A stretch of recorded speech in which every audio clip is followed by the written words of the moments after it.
అనకురా అనిపించుకోకురా అని పెద్దలు అంటూ ఉంటారు. ప్రస్తుతం ఈ సామెత ఎవరికి వర్తిస్తుందంటే 'బిగ్ బాస్' హౌస్‌లో కొనసాగుతున్న ఆయిషాకనే చెప్పాలి. ఇక అసలు విషయానికి వచ్చేస్తే ఆయిషా నిన్న ఏదైతే ఆరో వారం జరిగిన కెప్టెన్సీ టాస్క్‌లో తను ఓడిపోయింది. దీంతో ఆయిషా మామూలు పెర్ఫార్మెన్స్ చేయలేదనే చెప్పాలి.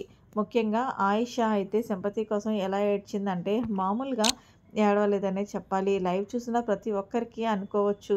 ఒక టాస్క్‌లో ఓడిపోతే ఇంతలా ఏడవాలా అని. ఇక అసలు విషయానికి వచ్చేస్తే తనుజకి, ఆయిషకి ఎంత తేడా ఉంటే నాగకి, నక్కలోకానికి ఎంత తేడా ఉంటదో అనేది చెప్పాలి. అయితే ఆయిష మొన్న తనుజని నామినేషన్‌లో వేసిన పాయింట్‌లో ఏం చెప్పింది? మీరిక్కడ సింపతి గేమ్ ఆడుతున్నారని. అంతేకాకుండా బాయ్ ఫ్రెండ్ బాండింగ్ అలాగే నాన్న బాండింగ్ ఉంటే టాప్ 5లో ఖచ్చితంగా వెళ్ళిపోవచ్చు అంటే అంటూ చెప్పుకొచ్చింది తనుజ మీద ఆయిష. అయితే ఇప్పుడు ఆయిష చేసింది కూడా అదే అని చెప్పాలి. ఎందుకంటే తను ఒక గేమ్‌లో ఓడిపోవడం వల్ల తను ఎంతలా ఏడ్చిందంటే, నిజంగా లైవ్‌లో చూస్తున్న ప్రతి ఒక్కళ్ళకి కూడా అర్థమవుతుంది. ఎందుకింత ఓవర్ యాక్టింగ్ చేస్తుందని.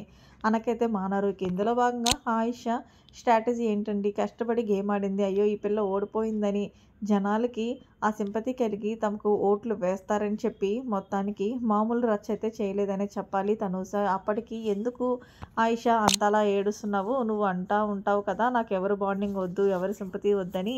మరి నువ్వు ఒక్క గేమ్‌లో ఓడిపోయినందుకే ఇంతలా ఏడుస్తున్నావు. నువ్వు తలుచుకుంటే ఏదైనా చేయగలవు కదా!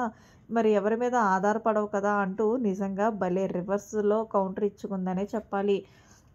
నిజంగా చెప్పాలి అంటే తనుజ ఎప్పుడు కూడా ఎవరి గేమ్‌లో కూడా డిఫైండ్ అయితే అయింది లేదు. ఎవరి మీ ఏదన్నా టాస్క్‌లో ఓడిపోతే తను ఫీల్ అయ్యి మళ్ళీ నెక్స్ట్ టాస్క్‌లో ఎలా ఆడాలి అనుకుంటది తప్ప, ఇలాగా నానా రచ్చ చేసేదని చెప్పాలి. కానీ ఆయిషా మాత్రం ఒక్క టాస్క్‌లో ఓడిపోయింది. కానీ ఆ టాస్క్ ఎందుకు ఓడిపోయినా అని చెప్పి మొత్తానికి గోపాల్ మీద కొట్టుకొని హౌస్‌లో అంతమంది కంటెస్టెంట్స్ ఆమెను ఊరుకోబెట్టినా సరే లేదు లేదు అంటూ ఏదో పోయిందిరా అన్నట్లు ఏడుస్తూనే ఉందని చెప్పాలి లైవ్‌లో. మరి మొత్తానికి తనుజ, ఆయిషాకి మధ్య తేడా చూసారు కదా! మరి ఈవిడ టాప్ 5కి ఎలా వెళ్తుంది? ఆయిష, తనుజ కదా టాప్ 5కి వెళ్ళేది. మరి మీరేమంటారనేది కామెంట్ సెక్షన్‌లో తెలియజేయండి. మరిన్ని లేటెస్ట్ అప్డేట్స్ కోసం మన ఛానల్ సబ్స్క్రైబ్ చేసుకోండి. Thanks for watching. By by. Have a nice day.